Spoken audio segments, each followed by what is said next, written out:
potencia, ahora y por todos los siglos. Amén. Vivir en un estado de desesperación es la cosa más triste del mundo. Por el contrario, la esperanza no solo es una hermosa palabra, sino que cuando se tiene esperanza, se vive la más hermosa realidad. Permítame ilustrar esto.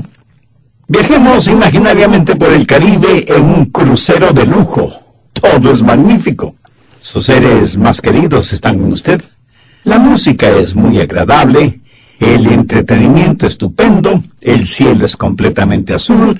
La comida exquisita. El océano verde turquesa está totalmente en calma. Y usted dice: estas son las mejores vacaciones que he tenido en mi vida. De pronto el capitán del crucero, por medio de los altoparlantes, hace el siguiente anuncio: distinguidos pasajeros, vamos a continuar con nuestro entretenimiento y nuestro chef ha prometido ricas sorpresas gastronómicas. Todos nosotros haremos hasta lo imposible para que ustedes estén realmente cómodos y a gusto. Y usted piensa: esto es realmente maravilloso. Pero luego oye al capitán decir: sin embargo, hay un ligero cambio de planes. No vamos a desembarcar en ningún puerto. Nos quedaremos navegando y navegando hasta que se nos agote el combustible y se nos acabe el agua y la comida. Y cuando eso suceda, sencillamente hundiremos el barco. Amigo, le puedo asegurar que ese momento, sin que importe cuán estupendo lo haya estado pasando hasta ese instante, ese crucero por el Caribe perderá automáticamente todo su encanto. El momento que usted sabe que va a estar navegando sin ton ni son, sin llegar a ningún puerto, ya no le importará cuán rica es la comida, o cuán hermosa la música, o cuán divertido el entretenimiento, o cuán límpido el cielo azul, o cuán tranquilas las aguas del mar. Así que el anuncio del capitán en segundos eliminó cualquier gozo que hasta ese momento haya tenido. Se podría decir que el gozo del presente no elimina la realidad de que hay esperanza para el futuro. Veamos esto desde otro ángulo. Suponga que usted está en el hospital, sufre de intensos e insoportables dolores, y viene el doctor y le dice: mi amigo, le tengo buenas noticias. Aunque sus dolores continuarán por un tiempito más y todavía no podrá regresar a casa, la causa de su dolencia ha sido eliminada, y en unos pocos días más estará muy bien. Y desde ese momento será la esperanza la que le anime y le sustente. Ahora escúcheme. Vivimos en un mundo en donde mucha gente no tiene ninguna esperanza. Y no importa cuánto gocen, o cuántas cosas materiales posean, o cuán importantes e influyentes sean, si es que no tienen ninguna esperanza, son las personas más infelices del mundo. Pero si usted experimenta dificultades y pruebas, pero tiene lo que la Biblia llama la bendita esperanza, entonces usted saldrá adelante. Y eso es precisamente lo que Judas nos está dando en estos dos últimos versículos. Hasta ahora Judas ha pintado más bien un cuadro sombrío, pero gracias a Dios que al finalizar su epístola pinta un hermoso arco iris de esperanza sobre la oscura tempestad anterior. Y nos dice que como hijos de Dios podemos tener la bendita esperanza de que lo lograremos.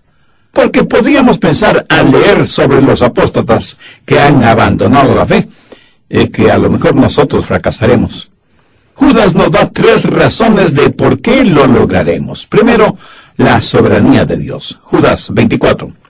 Y aquel que es poderoso para guardaros sin caída. Aquí el apóstol está hablando de Jesucristo. En el verso 25 dice: al único y sabio Dios, nuestro Salvador, sea gloria y majestad, imperio y potencia, ahora y por todos los siglos. Amén. Todo esto hace referencia a la soberanía de Dios. La palabra soberanía no es una palabra que se use con frecuencia en nuestro hablar cotidiano. No nos referimos a ciertas personas como si fueran soberanas. Tal vez se la use en relación con algún rey o reina, pero es una buena palabra que se la usa frecuentemente en el lenguaje bíblico. Ahora, ¿qué significa soberanía en referencia a Dios? Que Él es el rey, y es un rey soberano. Es el único sabio Dios. Él puede hacer, pues, lo que quiera hacer. Por eso es Dios. Y todo lo que hace es bueno. Y la razón por la que usted y yo llegaremos a la meta no es porque nosotros podemos hacerlo, sino porque Él lo puede hacer. No es primordialmente nuestra responsabilidad, sino su habilidad para hacerlo. Veamos Efesios 3:20. Ya a aquel que es poderoso para hacer todas las cosas mucho más abundantemente de lo que pedimos o entendemos. Mi amigo, de eso es lo que estamos hablando. Hay tantos versículos bíblicos que confirman que Jesús es poderoso para salvar, para asegurar, para cuidar de cada uno de sus hijos, aún en tiempos de pruebas y dificultades. En nuestros días muchos que dicen ser creyentes tienen objeciones a que se predique acerca de la eterna seguridad del creyente, aunque eso esté claramente explicado en la Biblia. ¿Por qué? Porque dicen que esa es una enseñanza peligrosa. Mi amigo, la verdad puede ser dolorosa, pero jamás peligrosa. La mentira es peligrosa. Judas comienza su epístola y la concluye hablando de la seguridad del creyente, porque si así no lo hubiera hecho, lo que él dice entre el principio y final de su carta podría llevar a pensar a muchos que está hablando de creyentes que han perdido su salvación, o sea, apóstatas. Recuerda que un apóstata es alguien que ha recibido la verdad, ha rechazado esa verdad después de haberla tenido y comienza a burlarse de esa verdad y literalmente trata de reemplazar esa verdad con sus propias mentiras. Esa persona nunca ha sido salva. Una persona nacida de nuevo, nacida 2 veces, nunca puede perder su salvación, no porque se aferre a Dios, sino porque Dios la sostiene en sus manos. Veamos una vez más Judas 1. Judas, siervo de Jesucristo y hermano de Jacobo, a los llamados, santificados en Dios Padre y guardados en Jesucristo. Esto habla del insondable amor de Dios. Somos amados por Dios. Estamos seguros en el indescriptible amor de Dios por nosotros. En Juan 17, al orar, Jesús dijo, para que el mundo conozca que tú me enviaste y que los has amado a ellos como también a mí me has amado. ¿Cuánto le ama a Dios? Dios le ama tanto como ama a su propio Hijo Jesucristo. ¿Sabe que los apóstoles no entendieron a cabalidad esto? Que Él es poderoso para cuidarnos, para que no caigamos, y para presentarnos sin mancha delante de su gloria. Dios hace las cosas de acuerdo a sus propios términos, y en la forma en que Él quiere hacerlas. De ninguna manera nuestros pensamientos son como los pensamientos de Dios, y nuestros caminos son totalmente diferentes a los caminos de Dios. En el Antiguo Testamento se relata la historia de cómo los israelitas eran mordidos por serpientes en el desierto como parte del juicio de Dios sobre ellos. ¿No cree usted que ellos oraron a Dios pidiéndole la eliminación de esas serpientes? Yo creo que sí. Pero Dios no eliminó a las serpientes. Pero en cambio le ordenó a Moisés el fundir una serpiente de bronce y ponerla en lo alto de una pértiga para que todo el que fuere mordido por una serpiente y mirara a esa serpiente metálica no perdiera la vida. Dios les dio una solución diferente a la que ellos pedían. Y nadie pensó que esa serpiente de bronce era un cuadro de Jesús en la cruz. No faltará quienes burlonamente pregunten, ¿y si Dios es tan poderoso, por qué no elimina al diablo? No, Dios no mata al diablo, pero en cambio puso a su Hijo, el Señor Jesucristo, en una cruz. Escúcheme, el cristianismo no es la sustracción de problemas de la vida, sino que es el aumento del poder para enfrentar esos problemas. Ese gran teólogo que fue San Agustín solía decir, Dios es un círculo infinito, cuyo centro está donde quiera, y su circunferencia en ninguna. Ahora, ¿qué quiso decir con eso? Que no hay ningún lugar en donde Dios no esté. Y cuando usted está en problemas o dificultades, Dios está ahí en medio de sus problemas con usted para ayudarle a salir de esos problemas o a entenderlos bajo los parámetros de Dios. Busque el Salmo 147, los versos 3 y 4. Él sana a los quebrantados de corazón y venda sus heridas. Él cuenta el número de las estrellas. A todas ellas llama por sus nombres.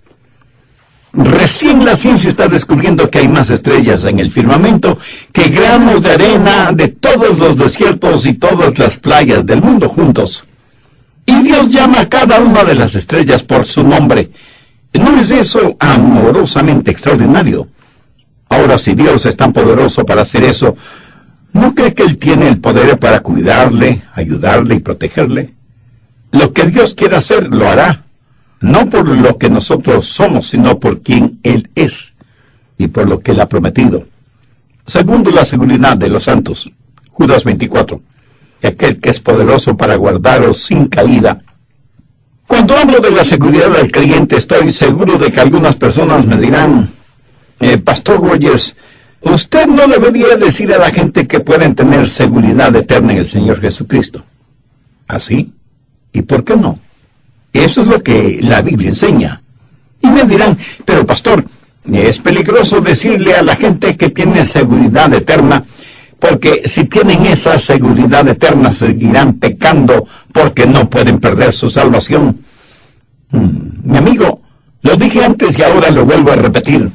La verdad puede ser dolorosa, pero no peligrosa. El error, la mentira, eso sí es peligroso. Como hijos de Dios tenemos la seguridad de nuestra salvación, no porque ya no pequemos, sino porque ya no pecamos habitualmente. No hacemos del pecado, cualquiera que sea, nuestro estilo de vida. Si el pecado es todavía nuestro estilo de vida, significa que habitualmente, en forma cotidiana, en forma práctica, practicamos el pecado. Y eso quiere decir que no soy salvo. Pero si siendo ya miembro de la familia de Dios peco, eso no anula mi condición de hijo de Dios. Permítame ilustrar brevemente este punto. En Lucas 15 tenemos la famosa parábola del hijo pródigo, ese joven rebelde que se fue a un país lejano y dilapidó su herencia. ¿Dejó de ser hijo de su padre debido a su pecado? ¿Dejó de pertenecer a su familia por haberse ido de casa? Permítame hacer este asunto más personal. Supongamos que usted tiene hijos adolescentes que viven vidas inmorales y están sumidos en el pecado. ¿Dejan por eso de ser sus hijos? Y aunque estén lejos del hogar, han dejado de ser por eso miembros de la familia. Piénselo. Volvamos a Judas 1. Santificados en Dios Padre. Y ahora miremos un momento esas palabras, santificados. Aquí está hablando de creyentes vivos, santificados, o sea, separados para vivir un nuevo estilo de vida, para ser sal y luz sobre la tierra, para que nuestras vidas traigan honor y gloria a Dios, para que siendo miembros de la familia de Dios y aunque estemos en el mundo, no seamos parte del sistema mundano. Mire lo que dice Juan 3, versos 1 y 2. Mirad cuál amor nos ha dado el Padre para que seamos llamados hijos de Dios. Amados, ahora somos hijos de Dios, y aún no se ha manifestado lo que hemos de ser, pero sabemos que cuando Él se manifieste, seremos semejantes a Él, porque le veremos tal como Él es. Y aunque en estos versículos hay extraordinarias verdades y promesas relacionadas con la segunda venida del Señor Jesucristo, sobresale el incomparable, el insondable, el inexplicable amor de Dios por nosotros, sus hijos. El apóstol Juan parecía no encontrar más adjetivos calificativos para describir el amor de Dios. Y no le culpo. A mí me pasa frecuentemente lo mismo cuando trato de explicar el soberano y extraordinario amor de Dios por quienes, al nacer dos veces, se vuelven miembros de la familia de Dios. Anote Romanos 8, los versos 38 y 39. Por lo cual estoy seguro que ni la muerte, ni la vida, ni ángeles, ni principados, ni potestades, ni lo presente, ni lo porvenir, ni lo alto, ni lo profundo, ni ninguna cosa creada nos podrá separar de Dios, que es en Cristo Jesús, Señor nuestro. ¿Está experimentando esa clase de amor en su vida? No estoy hablando del amor eros, eso abunda en el mundo. Hablo del amor ágape, que es lo que falta en el mundo. Para nuestra humana comprensión, el amor ágape es el amor que describe a Dios. Y usted no lo podrá tener a menos que haya una relación íntima y personal entre usted y Dios, por medio del Señor Jesucristo. Dios es poderoso para guardarnos sin caída debido precisamente a su insondable amor. Ahora escúcheme con mucho cuidado. Usted no puede hacer absolutamente nada para que Dios le ame más. Pero asimismo, usted no puede hacer nada para que Dios le ame menos, porque el amor con que Él le ama es por pura gracia. ¿Ha puesto atención a lo que el apóstol Judas dice al final del verso 1? Guardaos en Jesucristo. Eso significa estar protegido, amparado, cuidado, no como un guardián en una cárcel, sino más bien como una gallina que protege a sus polluelos. Dios es poderoso. Y en el verso 25 de Judas se habla de la gloria, la majestad, el imperio y la potencia de Dios. ¿Cree usted que exista en el mundo un poder superior al poder de Dios, tanto que pudiera abrir la mano de Dios y arrebatarle a usted de su mano protectora? Mi amigo, no existe tal poder. Vamos al Evangelio de Juan, capítulo 10, los versos del 27 al 29. Mis ovejas oyen mi voz, y yo las conozco, y me siguen, y yo les doy vida eterna, y no perecerán jamás, y nadie las puede arrebatar de mi mano. Mi Padre que me las dio es mayor que todos, y nadie las puede arrebatar de la mano de mi Padre. ¿Por qué es que nadie nos puede arrebatar de la mano de Dios? Porque si alguien pudiera hacerlo, ese alguien sería mucho más poderoso que Dios, ¿no le parece? Pero hay dos razones más por las que nadie nos puede arrebatar de la mano de Dios: el insondable amor de Dios y el infinito poder de Dios. Dios le llamó a usted y usted respondió a ese llamado, pero Dios originó el llamado, no usted. Mire lo que dice Pablo en Romanos 8:30. Y a los que predestinó, a estos también llamó, y a los que llamó, a estos también justificó, y a los que justificó, a estos también glorificó. Piensa en esto. Hay una eterna y dorada cadena de redención que no puede ser rota. Dios predestina, llama, justifica y glorifica. La salvación no es trabajo suyo, es trabajo de Dios. Por eso Pablo pudo decir, estando persuadido de esto, que el que comenzó en vosotros la buena obra, la perfeccionará hasta el día de Jesucristo. Aquello pues que ha sido decretado en el cielo, no puede ser invalidado en el infierno. Lo que ha sido decretado en la eternidad, no puede ser deshecho por el tiempo. Nosotros estuvimos en el corazón de Dios, antes de que Él lo creara todo con el poder de su palabra. Él nos llamó, y nosotros escuchamos su voz y respondimos a su llamado. Ahora, cuando usted pone esas tres cosas juntas, descubrirá que cordón de tres dobleces no se rompe pronto. Y es la razón por la que estamos seguros y por qué Él es poderoso para guardarnos sin caída. Primero, su insondable amor. Segundo, su infinito poder. Tercero, su propósito eterno. Y eso, mi amigo, significa seguridad. Y alguien me preguntará, pastor, ¿eso quiere decir que no volveré a pecar o que no cometeré errores? No, de ninguna manera significa eso. Lo que significa es que ningún pecado nos podrá separar del amor de Dios. Estoy seguro que Noé se cayó muchas veces estando en el arca, pero nunca se cayó fuera del arca. Porque cuando él y su familia entraron en el arca, Dios mismo cerró y selló la puerta. Y la Biblia dice que después de que hemos caído, somos sellados con el Espíritu Santo de la promesa. Amén, bendito sea Dios por eso. La razón de que su salvación es eterna, la razón para que tengamos esperanza en estos días espiritualmente oscuros en que vivimos, la razón de que no somos como un crucero de lujo navegando en círculo, se debe a, primero, la soberanía de nuestro Salvador, segundo, la seguridad de los santos, y tercero, la suficiencia de la salvación. Pero note que estas tres cosas están eslabonadas, y la una sigue a la otra. Porque Dios es soberano, yo tengo seguridad. Y porque estoy seguro, la salvación es suficiente, porque Él es poderoso para guardarnos sin caída. Pero eso es solo un lado de la moneda, porque Dios va a hacer algo. ¿Tiene usted la más leve idea de lo que Dios va a hacer? ¿No? Pues yo tampoco. Pero no tenemos que tratar de adivinarlo. De acuerdo a la Biblia, Dios no quiere primordialmente hacerle feliz y saludable, sino santo. Dios quiere hacerle a la imagen de su amado Hijo Jesucristo. Su palabra dice que somos predestinados a ser conforme a la imagen del Hijo de Dios. ¿Y cómo es el Hijo de Dios?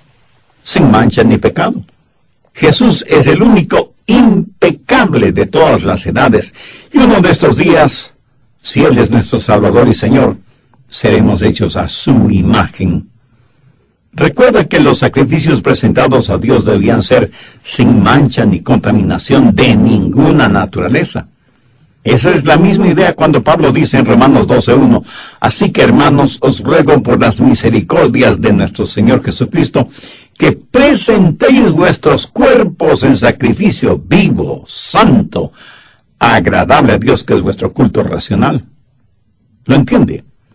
Ninguna cosa impura o manchada puede ser presentada a Dios como sacrificio. ¿Se puede imaginar el ser puro como Jesucristo lo fue? ¿Sabe que un día lo será? Un día usted será presentado a Él sin mancha, sin ninguna mancha. ¿A qué me refiero? Pues me refiero al rapto de la iglesia. Al tiempo de la segunda venida del Señor Jesucristo, cuando seremos cambiados, transformados. Ahora no somos sin pecado, pero ciertísimamente llegará el día cuando Él nos presentará en su alma. Y tercera, después de la segunda venida de Cristo, usted será glorificado en su cuerpo. Ese momento, el último vestigio de fracaso será eliminado de nuestra vida, para que podamos ser presentados sin mancha ni pecado delante del trono. Y eso es lo que va a suceder, tal vez, más pronto de lo que nos imaginamos. Somos la iglesia, la novia de Cristo, que un día será presentada al novio. Cristo, el novio, ama a su novia, la iglesia, y la ama tanto que dio su propia vida por ella. Y de eso habla el apóstol Pablo cuando en Efesios 5 dice, Cristo amó a la iglesia y se entregó a sí mismo por ella, para santificarla, habiéndola purificado en el lavamiento del agua por la palabra, a fin de presentársela a sí mismo una iglesia gloriosa, que no tuviese mancha, ni arruga, ni cosa semejante, sino que fuese santa y sin mancha. ¿Se puede imaginar lo que será esa boda? Permítame contarle cómo se desarrollaba una boda oriental a la antigua. Primero se efectuaba la propuesta por parte del novio. Iba a la casa de la novia, en donde la cortejaba y le proponía matrimonio. Luego de la propuesta venía la compra. Prácticamente el novio compraba a la novia. Para esto, el novio había estado ahorrando por largo tiempo y negociaba con el padre de la novia sobre el precio. Después de haberse puesto de acuerdo con el padre de la novia en cuanto al precio, el novio y el futuro suegro bebían de una sola copa que había sido bendecida. Y luego novio y novia bebían de la misma copa. Ahora el matrimonio como tal no había sido consumado, pero para todo propósito práctico, la novia ya le pertenecía al novio. A partir de ese momento, si ella salía o era vista con otro hombre, se consideraba que ella había sido infiel, aunque ella y su novio o esposo no habían estado juntos ni por un segundo como marido y mujer para comenzar su vida matrimonial. El novio regresaría a la casa de sus padres para preparar un lugar para vivir con su novia esposa. Al despedirse de ella le diría, voy a preparar un lugar para ti y regresaré para que estés conmigo para siempre. Si el padre del novio era afluente, prepararía un lugar especial para su hijo y su esposa. Mientras tanto, la novia esposa comenzaría a coser ropas especiales y a preparar todo para su boda, porque las bodas orientales eran totalmente diferentes a nuestras bodas occidentales. Por ejemplo, los novios no fijaban la fecha de su boda. Era el padre del novio quien decidía la fecha de la boda. Él también prepararía un extraordinario banquete cuando todo estuviera listo y enviaría una proclama anunciando: todo está listo, mi hijo se va a casar. Entonces vendría el novio con las amistades de la novia, por lo general por la noche. La novia esposa no sabe que él está viniendo, pero está totalmente lista porque precisamente no sabe cuándo él vendrá. Y el novio y sus acompañantes vienen con antorchas, entonando canciones de amor, y un heraldo se adelanta, llega hasta la casa de la novia y proclama: mirad, mirad, el novio ya viene, el novio ya está aquí. Sí, ella sabía que él vendría, pero no sabía cuándo. Pero ella estaba lista para cuando él viniera. Y ahora él ya está ahí. Y ella recoge sus cosas y se va con él a su nuevo hogar. Y en la casa del padre del novio todo es alegría. Y hay exquisita comida, excelente vino, hay un verdadero banquete. Y entonces, para hacer oficial el asunto, la novia es presentada al novio, y el novio recibe a su novia con profundo gozo. ¿Sabe? De eso habla Judas en su carta. La presentación de la novia va a ser algo maravilloso y glorioso. Pero quiero que note algo sumamente importante. La novia no esperó hasta que su novio llegara para prepararse. Desde el momento de la propuesta hasta el instante de la llegada de él, ella siempre estuvo lista. Escúcheme, cuando Jesús venga por los suyos, vendrá como el novio celestial. El mismo que nos llamó es el mismo que nos cambiará para siempre. Y en un abrir y cerrar de ojos seremos hechos a la imagen de Jesús. Y la razón por la que digo que esta salvación es suficiente es porque hará lo que dice que va a hacer. O sea, hacernos a la imagen de nuestro humano esfuerzo. Si la tiene, es por la maravillosa gracia de Dios, porque Él es poderoso para guardarnos sin caída y presentaros sin mancha delante de su gloria con alegría. Este poderoso Dios es más que suficiente para salvarnos y darnos fortaleza en medio de los problemas, los peligros, las desilusiones y los sinsabores de la vida. Su maravillosa gracia es la que nos guarda y sostiene, y su gracia estará con nosotros hasta cuando estemos en nuestro hogar celestial. ¿Alguna vez le ha agradecido a Dios por su gracia? ¿Alguna vez le ha expresado su gratitud por tener en sus manos su palabra, la Biblia, y en su propio idioma? ¿O nunca tiene tiempo para estas cosas que tienen que ver con Dios? Si usted no tiene tiempo para Dios ahora, cuando traspase los umbrales de la eternidad se encontrará sin Dios y sin esperanza, separado de Dios por toda la eternidad. Si usted quiere irse al infierno, mi amigo, pues se irá al infierno. Si quiere ir al cielo, se irá al cielo. Es su elección personal y nadie puede hacer nada al respecto. Yo lo único que puedo hacer es invitarle para que reciba a Jesús en su corazón y en su vida. Si acepta la invitación o la rechaza, eso también es su elección personal. Pero si usted quiere hacer una decisión por Cristo, le invito a que ore conmigo una sencilla oración. Mi oración será únicamente para guiarle, pero usted ore con sus propias palabras, pero dígalas con fe, sinceramente, con convicción. Recuerde que Dios está más interesado en la motivación de su corazón que en su habilidad oratoria. Ore en voz alta o en voz baja, o silenciosamente en la intimidad de su ser. Ore y diga: querido Dios, este mensaje de tu palabra ha hecho en mí algo que nunca antes ni siquiera lo había pensado. Soy pecador y estoy perdido espiritualmente.